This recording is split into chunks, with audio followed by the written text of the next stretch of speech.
story new this morning. The legal age to buy cigarettes could be going up. Senate Majority Leader Mitch McConnell has introduced a bill that would raise the age to buy tobacco products from 18 to 21. McConnell cites higher cancer rates and it's linked to smoking as reasons as to why he's introducing legislation. The bill is expected to be introduced next month. And all of this comes as Florida is one step closer to raising the vaping age from 18 to 21. A House committee advancing a bill this week that would raise the age limit for tobacco and vaping products that deliver nicotine. A similar bill is moving through the Senate. And all of this is good news for some local students. Recently, a group from Brevard County took their fight against vaping to Tallahassee. Their message to tell lawmakers they need to do something about the e-cig epidemic, especially on school campuses. And we're joined now by Cassie Ruiz. She's a senior at Space Coast Junior Senior High School and one of the students who recently went to Tallahassee. Cassie, good morning to you. Good morning. It is good to see you. I'm so glad you're here with us. I do want to start with this because my 8th grader came home to tell me, Mom, you wouldn't imagine how many kids are vaping in schools. And initially I'm like, nah, he's exaggerating. It is no exaggeration, is it? No, I've heard of kids as young as 11 and 12 years old in elementary schools doing it. We see kids in the bathrooms all the time doing it. It definitely is an epidemic between every school in Brevard County and probably throughout the state. Why was it important then for you to go to Tallahassee? What did you hope to accomplish?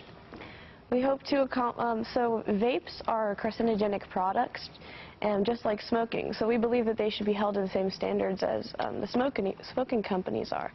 And we would like for students to be educated on this issue and know exactly what they're putting in their bodies and how bad it is for them. And we were hoping that congressmen could also see this and that we could create some kind of education campaign. We actually went to Tallahassee to support House Bill 7027, talking with lawmakers, and yeah, that was really cool. They were very perceptive. That's what I wanted to ask you. So what was it like stepping before these lawmakers? Were you nervous at all, or were you just kind of focused on the mission at hand? We were focused on the mission at hand for sure. They were so receptive of what we wanted to say. They were grateful that we were there. They wanted to hear what we had to say about our experiences in the schools, and they all said that they would vote yes on this, and they did. Since we went, they actually had a second and third reading of it in the House.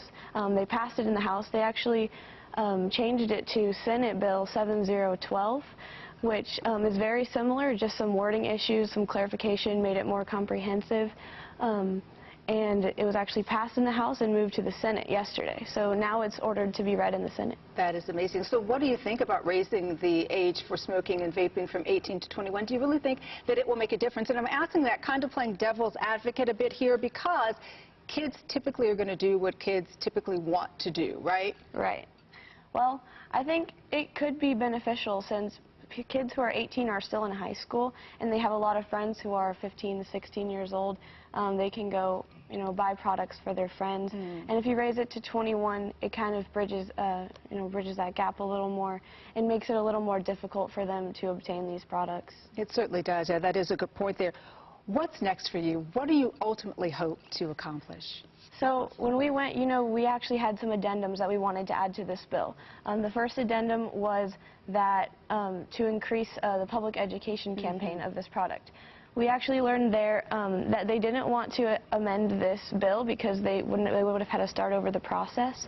But one of the lawmakers that we actually met with wanted to take this, agreed to take this on as a personal project because we found out that the Health and Human Services had just been allocated a $4 million budget, and we asked him if we could use some of that for this education campaign, and he said he would take this on as a personal project, and he had just actually worked in a high school 4 years ago before he was in there. So he kind of knew kind of what the situation was. Well, I have to tell you, you are doing such an amazing job. Can't wait to see what the future holds for you. Cassie Ruiz, thank you so much for being with us on this important topic this morning. We certainly appreciate you.